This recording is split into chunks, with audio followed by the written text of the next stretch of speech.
Welcome to Unlocking the Decentralized Podcast. In this episode, cryptocurrency expert Abhi Soomaney explores Web3, blockchain, cryptocurrency tax and investment while engaging with industry pioneers, technologists, and investors. Here is your host, Abhi Soomaney.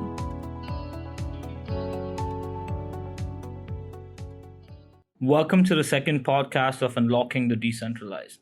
Today we have a very special guest, Alex Massarjian, who is a CPA assisting clients in the crypto space with accounting, bookkeeping, and taxes. Welcome to the podcast, Alex. Thank you. Thank you for that introduction. Sure. Can you tell us a little bit about yourself? How long have you been in this space, and how do you assist clients with, crypto bookkeeping, and how should they go about all this stuff? Yeah. So just a little bit of background about myself. I am a CPA specializing in the field of business management. I work with a lot of entertainment businesses, high net worth individuals. And, in my clientele, I have, DJs, music producers, actors, athletes, and, obviously businesses who operate in the crypto space. Okay, so I'm sure you must be dealing a lot with NFTs and taxes. Let's start with NFTs with taxes. And can you tell us a little bit about how the bookkeeping or accounting works for artists that accept NFTs or are selling NFTs in terms of like opening a business and running such kind of an operation? Yeah, sure. So a lot of times, in the entertainment space, at least now that there's such thing as NFTs, people in the entertainment space, like in the music industry especially, they're taking advantage of this and, they are coming up with their own NFTs and artwork and they're actually monetizing on these types of things. Okay. Now, in terms of accounting for NFTs, it's something. Think of it as another business. Like, for example, a merchandise company, instead of selling actual physical merchandise, they are selling NFTs and artwork for, their fan base or whatever the case may be. Now, into that, obviously, you have your cost of goods sold, paying an NFT artist to create the NFTs. Then you have things like gas fees, as I'm sure, a lot of NFT traders are aware of how costly that can be. And, all of that needs to be taken into account when, generating a P&L for something like this. Okay, so basically it's about, you're allowed to take certain deductions in terms of expenses like gas fees that you mentioned. Right. Yes. In that, obviously, you have your income, your, however much you sold at whatever price. And then you have your gas fees for minting the NFTs. Then, say you have the artist fee that you pay, whether it be in cash or whether it be in crypto. So all of that needs to be taken into account. Okay, makes sense. Yeah. So as you said, you've been working with a lot of clients in the business management space. Yeah. And crypto has been around and very popular amongst all business like artists. They accept payments in crypto like Ethereum and Bitcoin. So how does all of this come into account? And what do you think artists, either you assist them with, or what do they do about taxes when it comes to accepting in crypto? Yeah, let me just explain the business management aspect a little bit more. Okay. So as a business manager, you're basically their personal CFO. So think of it when clients are, on the road on tour, performing at different venues at a time.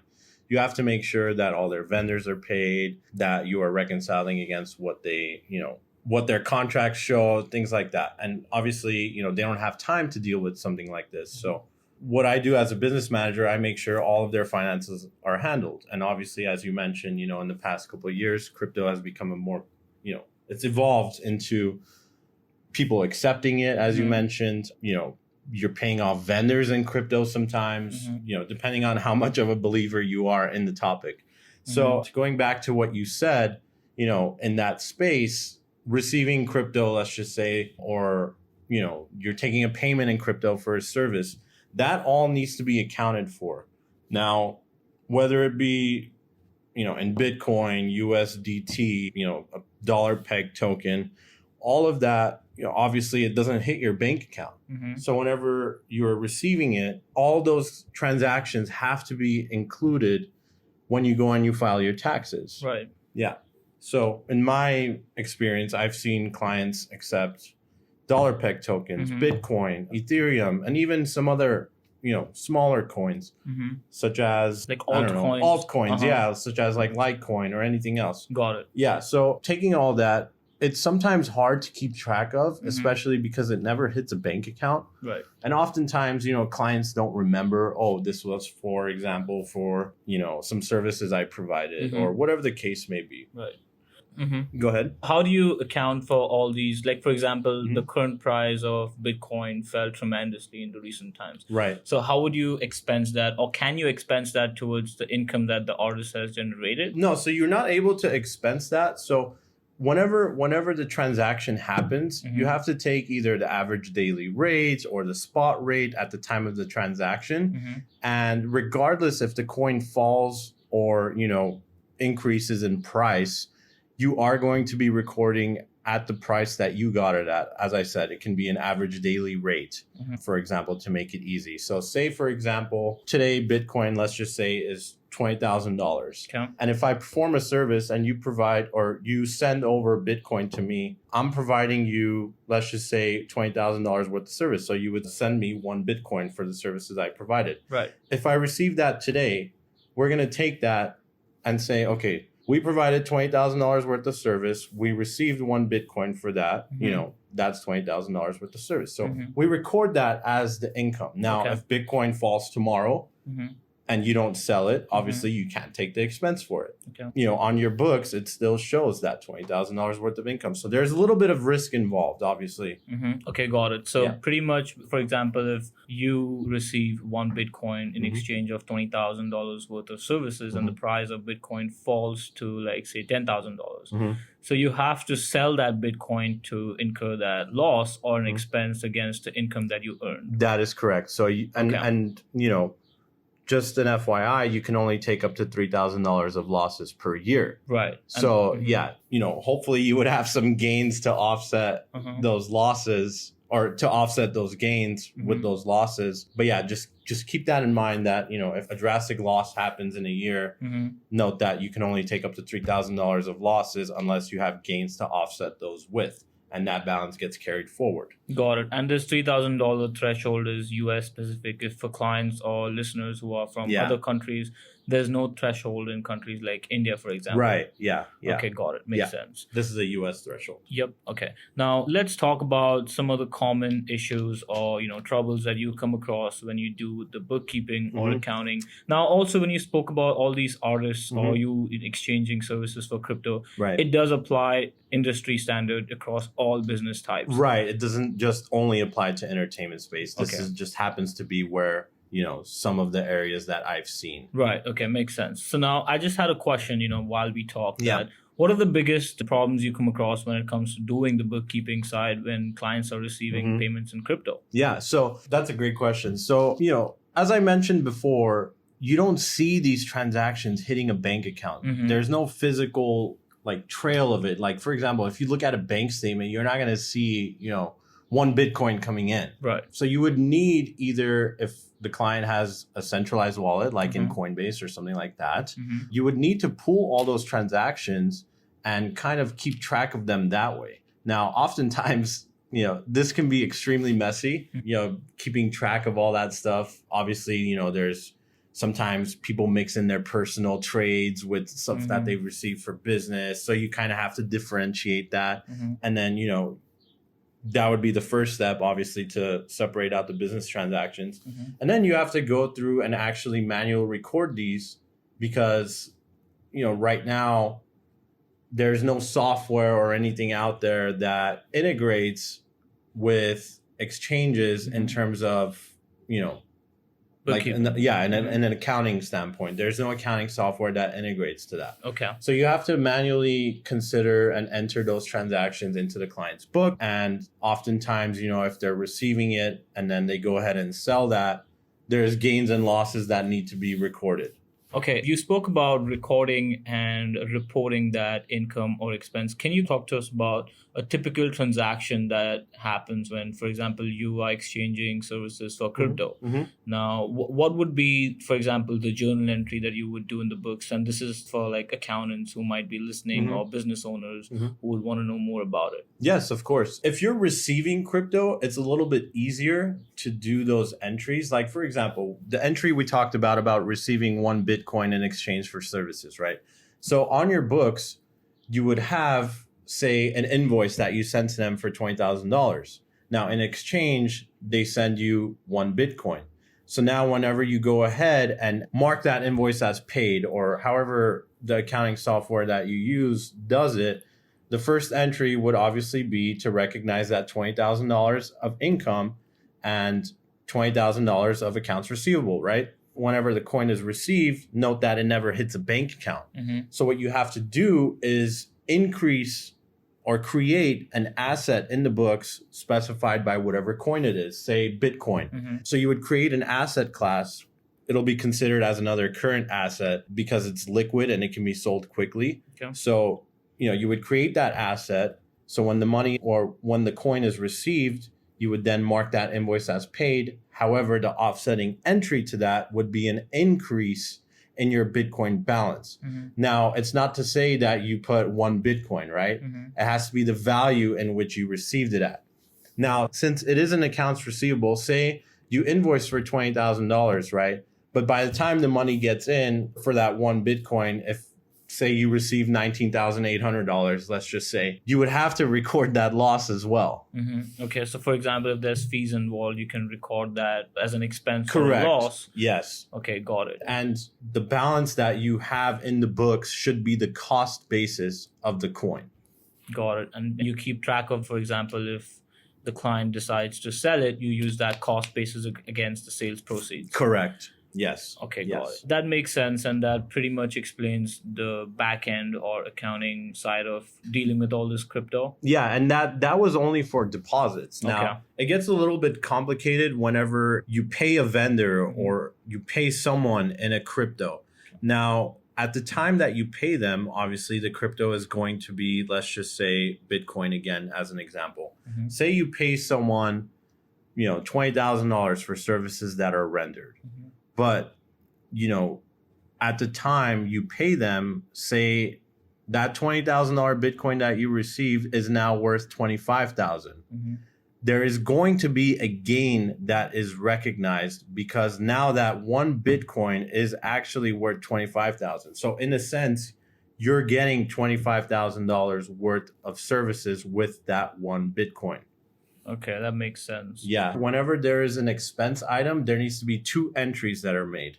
1 for the actual expense and 2 for either the gain or loss that is realized when that coin is exchanged. Got it. Can you tell us about what are these journal entries? Like, for people who are not sure about how journal entries work in the books. What is the exact journal entry that you would record for example, in a situation where the client loses money or gains money in terms of the increase in price of crypto? Yeah. So say there's a loss, right? Say, the client, you provide a service to, or actually someone provides a service to you and they charge you 1 Bitcoin, right? Okay. Say that 1 Bitcoin on your books was $20,000 as your cost. Now, whenever that service is provided, say that 1 Bitcoin that they charged you is now worth 19,000, right? So you have a loss. Right. To record that, you would have to debit the expense for contractor or whatever the service may be, accounting fees, whatever. You would debit that expense, and the other side of the entry would be to credit that 1 Bitcoin at your cost, which is 20,000.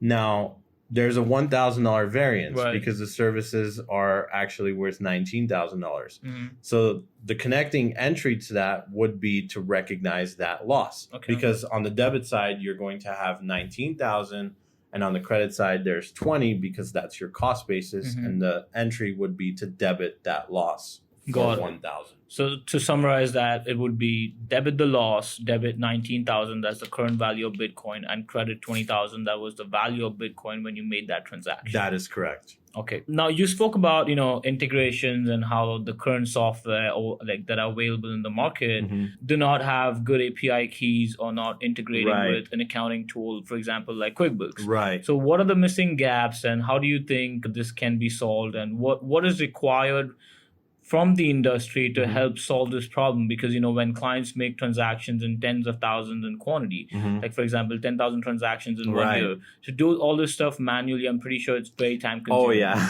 So what do you recommend that softwares need or software need, and how close do you think software can get in terms of this integration? Yeah, I think there needs to be a software that's created specifically for businesses that accept crypto, that integrates with the commonly used accounting softwares, whether that be NetSuite, QuickBooks Online, and some of the others.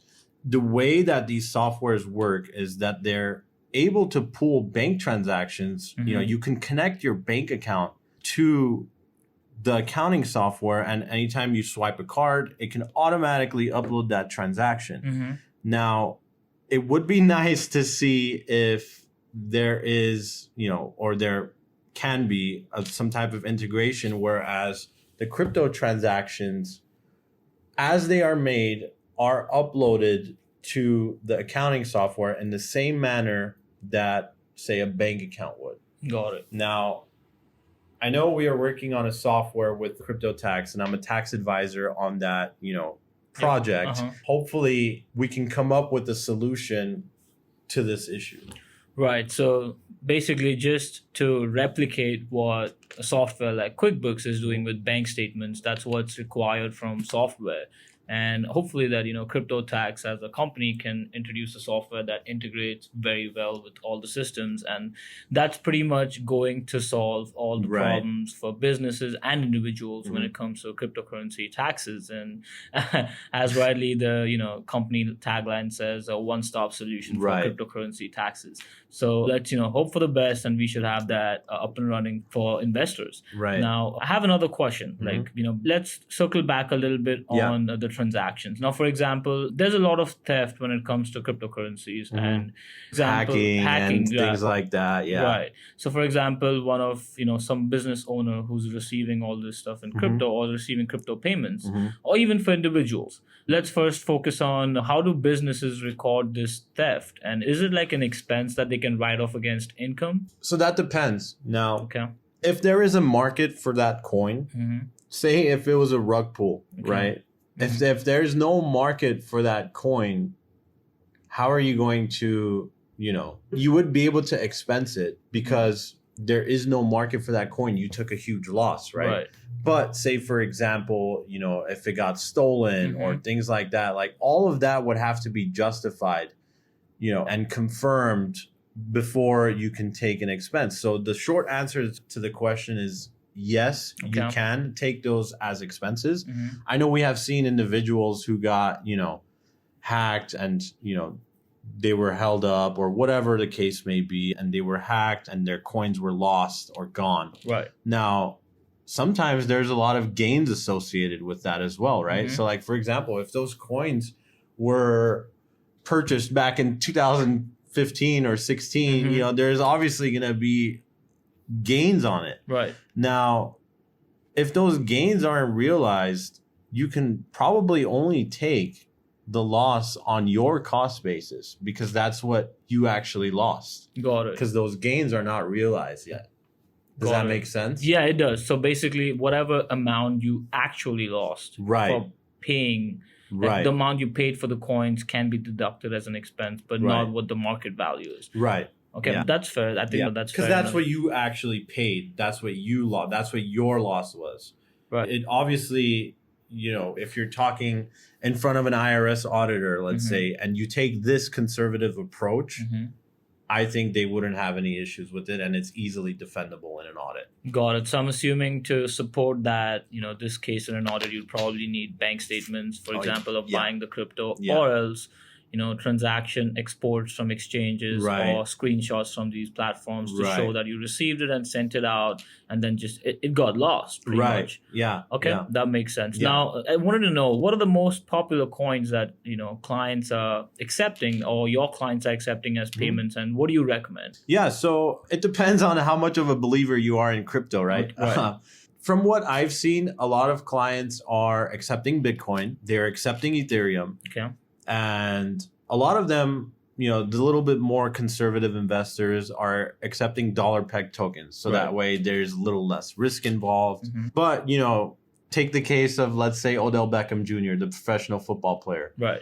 He took his full salary or expected to take his full salary in Bitcoin. Now, again, the industry is evolving so much that more and more people are willing to accept Bitcoin because they are strong believers. Now, my recommendation is like I said, if you want to play it safe, you can take like a dollar peg token to, not have huge fluctuation as to, wow, at the time I provided these services, Bitcoin was worth 60,000 and now it's only worth 20, Right. You can't take those losses unless you sell the coin. Whereas, you'd have to recognize that income when the Bitcoin was sent to you.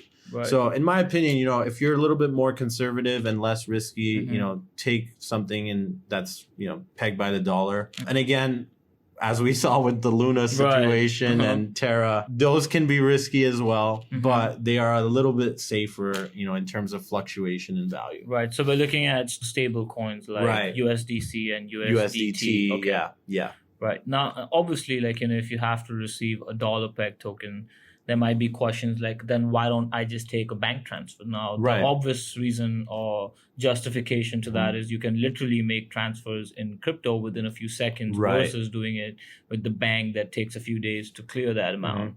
And irrespective of how large the amount is. Right. That's very interesting. Yes. Now, this is one of my last questions, and I wouldn't take a lot of your time, but I really want to know, when a business is making expenses also in crypto and accepting income in crypto. So, the entire bookkeeping or record keeping for such sort of operation would be really time consuming and tedious. Yes. So that's pretty much like maintaining a manual set of books and then converting that onto a software like QuickBooks. So I hope we get a good software in there and we should get that solution ready and hopefully buy crypto tax. Yeah. I'm excited for the project. Yep. And again, it's extremely hard, at least for us accountants who are willing to accept clients that, transact in crypto heavily and businesses that transact in crypto heavily. It's like you have to maintain, in a way, two separate books, one for just a crypto activity and one that includes everything.